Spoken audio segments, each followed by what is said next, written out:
اور 14/8 میں جمع کریں گے تو 22 جواب آئے گا. لہٰذا اب اکتوبر جب آئے گا 2022 کا تو اکتوبر 2022 میں مرزا قادیانی اس دجال کے خاتمے کو ٹھیک 114 سال ہو جائیں گے. تو جب قادیانی کہتے ہیں کہ اللہ تعالیٰ تو رسول چنتا رہتا ہے تو مہربانی کر کے ہمیں بتائیں کہ قادیانی کی موت سے لے کر اب تک جو 114 سال گزر چکے ہیں، ان 114 سالوں میں اللہ تعالیٰ نے کس کس کو نبوت کے لیے چنا ہے. اور تیسری بات اس ترجمے کے حوالے سے یہ ہے کہ بتلایا جائے کہ قیامت ابھی تو نہیں آئی، ابھی تو قیامت بعد میں آئے گی. تو مرزا قادیانی 1908 میں مرا. 1908 سے لے کر قیامت کے قائم ہونے تک یہ جو اگلی 3 صدیوں 4 5 6 جتنے بھی 100 سال ہوں، ان میں مزید مستقبل میں نئے نبی اور نئے رسول کے آنے کا قادیانی عقیدہ رکھتے ہیں. اگر ان کے نزدیک آیت بینہ کا یہی مطلب ہے، حالانکہ آیت بینہ کا مطلب تو بالکل واضح ہے. مہربانی کر کے شان نزول کو دیکھا جائے. ہمارے پیارے آقا کریم علیہ السلام جب سیدنا زید بن حارثہ رضی اللہ عنہ کے ساتھ طائف کی طرف تشریف لے گئے تبلیغ اسلام کے لیے، اور آگے جو ان کفار طائف نے رد عمل ظاہر کیا اور اس طرح کی چبھتی ہوئی باتیں کی، تو اللہ پاک نے اس پس منظر میں اپنا فرمان گرامی نازل فرمایا کہ اللہ تبارک و تعالی اس نے رسول جو ہے وہ ملائکہ میں سے بھی چنتا ہے، انسانوں میں سے بھی. لہٰذا میرے پیارے محبوب نبی علیہ السلام کی نبوت اور رسالت کوئی بعید نہیں ہے.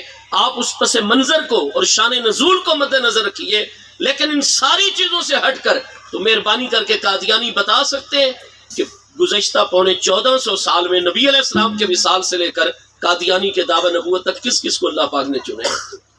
آپ قادیانی کو باقاعدہ کتابیں پڑھیے. اب تو 40 جلدوں میں روحانی خزائن قادیانی کی تمام کتابیں ایک جگہ چھپی ہوئی ملتی ہیں. قادیانی تو کوئی اور نبی نہیں مانتے اپنے قادیانی کے علاوہ. نتیجہ یہ ہے کہ جو عقیدہ وہ خود نہیں رکھتے، قرآن پاک کے حوالے سے کس طریقے سے وہ یہ بات کر سکتے ہیں. تو اس طرح کی باتیں کر کے میرے دوستوں قادیانیوں کو 3 مرتبہ بر صغیر کے اندر علل اعلان موقع دیا گیا ہے کہ آپ اپنا ایمان اور اسلام واضح کریں. سب سے پہلے آپ دیکھیں گے کہ 1935 کے اندر 1932 میں باقاعدہ طور پر یہ مقدمہ آیا تھا جب احمد پور شرقیہ کے گاؤں میں حافظ الہی بخش صاحب، ان کی بیٹی کا نکاح بچپن میں ان کے سگے بھتیجے سے ہوا تھا. اور حافظ الہی بخش صاحب کا بھتیجا جب پڑھنے کے لیے اور کام کاج کے حوالے سے ملتان آیا، پھر لاہور قادیانیوں کے ہتھے چڑھ گیا، قادیانی مذہب قبول کر لیا. جب چند سال کے بعد وہ واپس گیا، اس نے جا کر اپنے عقیدے کی تبلیغ شروع کر دی. اس کے والد کو پتا چلا، چچا کو پتا چلا. انہوں نے کہا کہ تو مرتد ہو چکا ہے، تو قادیانی کو نبی مانتا ہے، باقی انبیاء کرام علیہ السلام کی توہین اور گستاخی کرتا ہے، تمام انبیاء کرام علیہ السلام کے معجزات کا تو انکار کرتا ہے، تو مرتد ہے. اور مرتد کے ساتھ ایک مسلمان عورت کا کس طریقے سے نکاح قائم رہ سکتا ہے؟ چنانچہ پہلے گھر میں یہ بات چلی، پھر پورے علاقے کی پنچایت بلائی گئی. اس لڑکے کے عقائد نظریات واضح طور پر دیکھے گئے. پوری پنچایت نے فیصلہ دیا کہ نکاح ختم ہو چکا ہے، لہٰذا یہ اب کوئی یا توبہ کرے اور دوبارہ اسلام کے اوپر آئے، محبوب علیہ السلام کی شان ختم نبوت کو مانے. وہ لڑکا الٹا تشدد پر اترا ہوا، وہ سب کو کافر کہتا اور اپنے آپ کو مومن. اور جب لڑکی نے انکار کر دیا کہ میں تیرے ساتھ آباد نہیں رہ سکتی، تم مرتد ہے، مرتد کا حکم جو ہوتا ہے وہ واضح ہے، واجب القتل ہونا. تو ہم عام لوگوں نے تو قانون ہاتھ میں نہیں لانا، ریاست کا کام ہے، میں تیرے ساتھ نہیں رہ سکتی. اس نے جا کر احمد پور شرقیہ کی عدالت میں زانشوئی کا مقدمہ دائر کر دیا. 1932 کے اندر جب وہاں کی عدالت نے دیکھا کہ معاملہ بہت حساس ہے، انہوں نے یہ مقدمہ ریفر کر دیا مرکزی عدالت بہاولپور میں.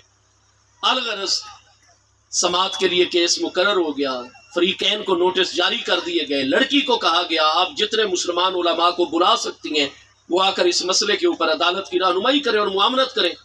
تو ہم شیخ الاسلام، شیخ الجامعہ، استاذ الکل، استاد العلماء علامہ غلام محمد گھوٹوی چشتی علیہ رحمہ آپ کی عظمتوں کو سلام پیش کرتے ہیں کہ آپ نے اس حوالے سے بے پناہ خدمات اس وقت جامعہ عباسیہ بہاولپور کے اندر سر انجام دی.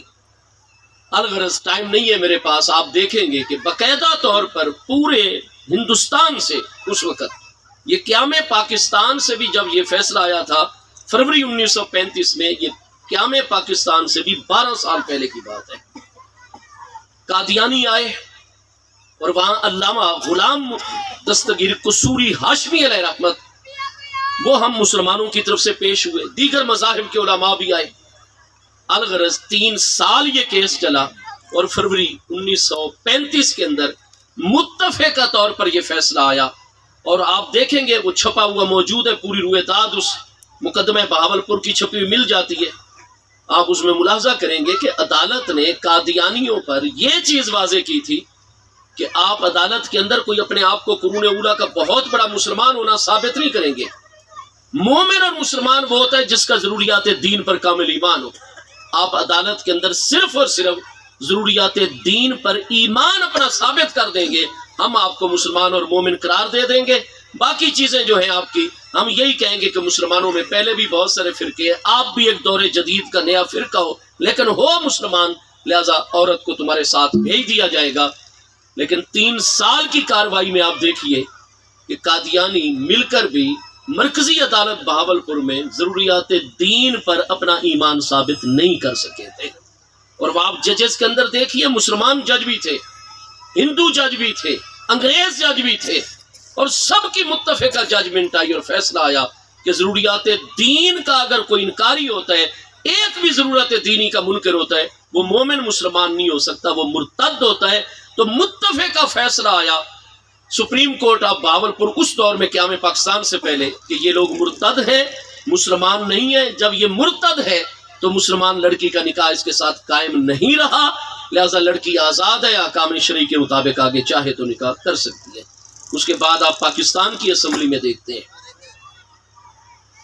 جون 1974 سے لے کر 7 ستمبر 1974 تک قومی اسمبلی کے اندر مکمل طور پر ان کو ہر سہولت دی گئی کہ آپ آ کر ضروریات دین پر اپنا ایمان ثابت کریں، ثابت نہیں کر سکے۔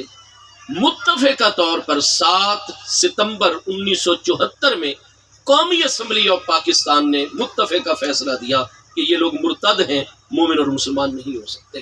پھر 1988 میں سپریم کورٹ آف پاکستان کا فیصلہ آیا۔ میرے دوستوں، ان کا حکم مرتدین والا ہے۔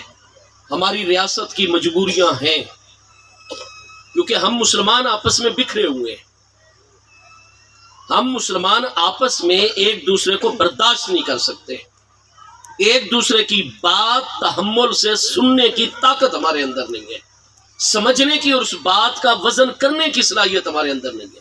ہم 1.5 ارب ہیں، لیکن ارب و عجم کے اندر ہم بکھرے ہوئے، اور نتیجہ اس کا یہ ہے کہ آج ہم غیروں کے باج گزار بنے ہوئے ہیں۔ ریاست کی ہوں گی اپنی مجبوریاں، لیکن جہاں تک ہم عوام ہیں، ہم عوام کے لیے شرعی مسئلہ یہی ہے کہ جو دیگر اقلیتیں ہیں ہمارے ملک کے اندر، چونکہ اوپر آئین پاکستان کی صورت میں ہمارا ایک عمرانی معاہدہ ہے، دینی معاملات میں تو ہم اپنے مسلمان بھائیوں کے ساتھ ہی دینی معاملات چلائیں گے، لیکن اوپر چونکہ عمرانی معاہدہ ہے، اللہ اس کے محبوب کا معاہدوں کو پورا کرنے کا حکم ہے، لہذا بالکل سماجی، سیاسی، وہ معاشرتی معاملات چلتے رہیں گے۔ لیکن دیگر جتنے بھی غیر مسلم ہیں، چاہے کوئی ہندو ہے، چاہے کوئی یہودی ہے، سکھ ہے، پارسی ہے، پاکستان کے اندر غیر مسلم، وہ تو اگر روڈ ایکسیڈنٹ میں مبتلا ہو جائے تو ہمارے اوپر لازم ہے کہ ہم اس کے معاشرتی اور سماجی حق کو ادا کریں گے، ہم اسے پانی پیش کریں گے، اگر ہمارے پاس کوئی طبی امداد ہو سکتی ہے دیں گے، اٹھائیں گے، ہاسپٹل تک پہنچائیں گے، انسانیت کا درد رکھیں گے۔ کیوں؟ اس لیے کہ وہ علل اعلان ہندو ہے، وہ علل اعلان سکھ ہے، علل اعلان عیسائی ہے، علل اعلان پارسی اور غیر مسلم ہے۔ لیکن قادیانی، احمدی، لاہوری اور مرزائی، چونکہ یہ لوگ مرتد ہیں اور ان کا حکم مرتدین والا ہے، ان میں سے اگر کوئی تڑپ رہا ہو، پانی کا ایک قطرہ بھی اس کے حلق میں اڈیلنا جائز نہیں، اگر کوئی اڈیلے گا اللہ کی لعنت برسے گی۔ ان کے ساتھ سلام کلام، ان کے ساتھ کاروبار اکٹھا کرنا، ان کی شادی غمی میں شامل ہونا، ان کو اپنے ہاں ملازمت دینی یا خود ان کے ہاں ملازمت، الغرض کسی قسم کا۔ اور آپ جانتے ہیں کہ آئین پاکستان کی بنیاد کیا ہے؟ قرارداد مقاصد ہے جو ہمارے آئین پاکستان کی ماں اور بنیاد ہے۔ اور آئین پاکستان کا پہلی شک ہے وہ یہی ہے کہ حاکمیت مطلقہ اللہ پاک کے لیے ہے. عوام کے منتخب نمائندے اللہ پاک کے احکام کی روشنی میں ملک کے معاملات چلائیں گے، اور کوئی ایسا قانون اور ضابطہ جو قرآن اور سنت کے واضح احکام اور اصولوں سے ٹکراتا ہوگا وہ کبھی بھی پاکستان کا قانون نہیں بن سکتا. تو میرے دوستو گزارش یہ ہے کہ یہ آئین پاکستان کا شریعت مبارکہ کے ساتھ ساتھ آئین پاکستان اور قانون پاکستان کا تقاضا ہے کہ قادیانی کسی عہدے پر نہیں آ سکتے، ان کو وزیر نہیں بنایا جا سکتا، ان کو مشیر نہیں بنایا جا سکتا، اس لیے کہ شریعت مبارکہ میں ان کا حکم مرتدین والا حکم ہے. اس لیے ہم یہ کہتے ہیں کہ یہ عمران خان کی حکومت جنہوں نے اقلیتی کمیشن کے اندر بغیر کسی مشورے کے بڑی خاموشی کے ساتھ قادیانیوں کو، مرزائیوں کو، احمدیوں کو انہوں نے غیر مسلم اقلیتی کمیشن کی چیئر سپرد کر دی اور ممبرشپ دے دی، تو کیا پہلے ان سے گارنٹی لی ہے وہ اپنے آپ کو غیر مسلم تسلیم کرتے ہیں؟ باقی اقلیتیں بھی تو پاکستان میں موجود ہیں، ہم ان کے ساتھ تو کوئی لڑائی جھگڑا نہیں کرتے، ان کے تمام ملکی، ریاستی، سماجی، معاشرتی حقوق ہم تسلیم بھی کرتے ہیں، ادا بھی کرتے ہیں. قادیانیوں سے ہمیں کیوں مسئلہ ہے؟ عیسائیوں ہندوؤں سے ہمیں کیوں نہیں مسئلہ؟ اس لیے کہ وہ علی الاعلان غیر مسلم ہے. اور یہ لوگ بھی اگر اپنے حقوق چاہتے ہیں تو علی الاعلان اپنے آپ کو غیر مسلم قرار دیں، لیکن دعوی اسلام بھی کہتے ہیں، احمدی مسلم کہلاتے ہیں اپنے آپ کو، اور دعوی اسلام رکھ کے اگر یہ معاملات چلائیں گے تو ان کا معاملہ مرتدین والا ہے. کسی قسم کا ان کے ساتھ کوئی ایسا معاملہ نہیں چل سکتا ہے. میرے دوستو آج یہ فتنہ پھر عروج کے اوپر ہے. پچھلی حکومت کی ایسی پالیسیاں رہی ہیں جس کے باعث آپ نے دیکھا کہ حضرت سیدنا صدیق اکبر رضی اللہ عنہ کی ذات بابرکات کی علی الاعلان توہین اور گستاخیاں کی گئیں. قادیانیوں کو کھل کھیلنے کا موقع دیا گیا. جو لوگ ان چیزوں کے ذمہ دار ہیں وہ دیں گے جواب انشاءاللہ، لیکن ہم بطور مسلمان، ایک پاکستانی مسلمان کے محبوب علیہ السلام کے امتی ہونے کی حیثیت سے جو انفرادی یا اجتماعی طور پر ہماری ذمہ داری ہے، اس ذمہ داری کو ہم مکمل طور پر ادا کریں گے. ہم سب کو اس کی طرف توجہ کرنی چاہیے. محافل میلاد کا بنیادی ترین مقصد جہاں ذکر محبوب کریم علیہ السلام کے ذریعے سے اپنے ایمان کو جلا بخشنا، اپنے ایمان کو استحکام اور مضبوطی دینا، وہی تعلیمات مصطفیٰ کریم علیہ السلام. اور یاد رکھیے کہ سب سے بڑا اس وقت فتنے اور بھی بہت ہیں، آگے بھی آئیں گے، لیکن سب سے بڑا فتنہ جو پوری کی پوری دنیا میں اس وقت مسلمانوں کو گھیرے ہوئے وہ فتنہ ہے انکار نبوت، انکار ختم نبوت ہے. اور ہم سب کو اس حوالے سے اپنا کردار ادا کرنا چاہیے. اللہ پاک آپ سب کی حاضری قبول و منظور فرمائے. یہ آپ کے بہت سارے سوالات آئے ہوئے ہیں، لیکن آپ دیکھ رہے ہیں کہ ہمارے قائدین تشریف فرما ہیں اور وقت بہت زیادہ ہو چکا ہے. انشاءاللہ پھر کسی موقع پر اٹھا رکھتے ہیں. اللہ تعالیٰ آپ سب کو ہمیشہ سلامت با کرامت رکھے.